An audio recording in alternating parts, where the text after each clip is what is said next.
સુરતના પાંડેસરા વિસ્તારમાં અસામાજિક તત્વોનો આતંક પાર્ક કરેલા વાહનોના કાચ તોડ્યા હતા। સુરતના પાંડેસરા સ્થિત શ્રીરામનગરમાં અસામાજિક તત્વોનો આતંક સામે આવ્યો છે। અસામાજિક તત્વો ત્યાં પાર્ક કરેલા ટેમ્પો, ફોર વ્હીલ સહિતના વાહનોમાં તોડફોડ કરી ત્યાં મામલે રહીશો દ્વારા પોલીસને જાણ કરતા પોલીસ દ્વારા વધુ તપાસ હાથ ધરવામાં આવી। મળતી માહિતી મુજબ સુરતના પાંડેસરા વિસ્તારમાં આવેલા શ્રીરામનગરમાં અસામાજિક તત્વોનો આતંક સામે આવ્યો છે। અસામાજિક તત્વો દ્વારા ફોર વ્હીલ, ટેમ્પો સહિત પાર્ક કરેલા 8 થી 10 જેટલા વાહનોના કાચ તોડી નુકસાન પહોંચાડવામાં આવ્યું છે। વાહનોના આગળ પાછળના કાચ તોડી નાખવામાં આવ્યા હતા। આ ઘટનાને લઈને ત્યાં લોકો પણ એકઠા થઈ ગયા હતા।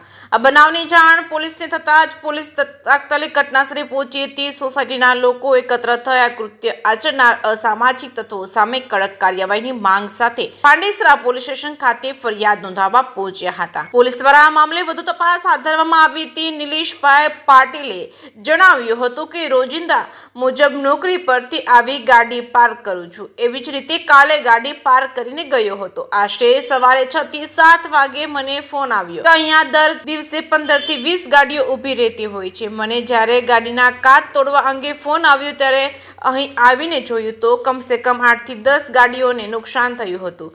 ગાડીઓના આગળ અને પાછળના કાચ તોડેલા હતા।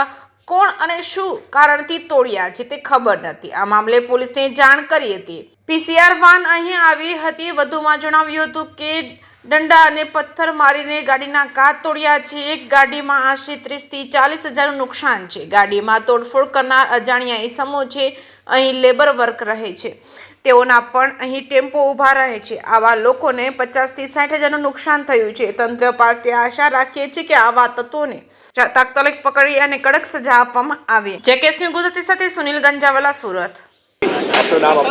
નિલેશભાઈ કાંતિલાલ પાટીલ છે। અહીંયા પ્લોટ નંબર 22 શ્રીરામનગરમાં મેં રહું છું અને રોજિંદા મુજબ એટલે સવારે નોકરી પરથી આવીને પછી ગાડી પાર્ક કરું છું। એવું જ કાલે ગાડી પાર્ક કરીને મેં ગયો અને સવારે આશરે મને 6-7 વાગે એટલે ફોન આવ્યો। અહીંયા દર દિવસે 15 થી 20 ગાડી ઊભી રહી છે કન્ટિન્યુ, અને એમાં આ ગાડી જ્યારે ફોન આવ્યો મને કે ગાડીના કાચ તોડ્યા છે, મેં અહીંયા આવીને જોયું તો કમસે કમ 8 થી 10 ગાડીઓનું નુકસાન થયેલું। ફ્રન્ટ કાચ તોડેલો હતું, પાછળનો કાચ તોડેલો હતું। કોઈ તોડ્યો છે, કેમ તોડ્યો છે, શું કારણથી તોડ્યું છે એ તો ખબર નહીં, પણ હવે પોલીસ પછી આવ્યા પછી અમે જોઈ જે પરિસ્થિતિ પછી અમે પોલીસને ફરિયાદ કરી। પછી પીસીઆરને બોલાવ્યું, પીસીઆર આવી છે, પછી અમે ફરિયાદ કરી આવ્યા છે। હવે જોઈશું આગળ શું ખબર પડે છે। આ જે ગાડીના કાચ છે કયા તોડ્યા છે ને કેવી રીતે તોડ્યા છે? એ દંડોથી પછી પથ્થરથી મારીને, ઈંટ મારીને એવી રીતે તોડ્યા છે। અને ફ્રન્ટ કાચ છે, પાછળના બી કાચ છે, સાઈડ ગ્લાसेस છે, એવા બહુ બધું નુકસાન કર્યું છે। કેટલું નુકસાન થયું છે એક ગાડીમાં નહીં તો બી આશરે 30 થી 40 હજારનું નુકસાન થયેલું છે।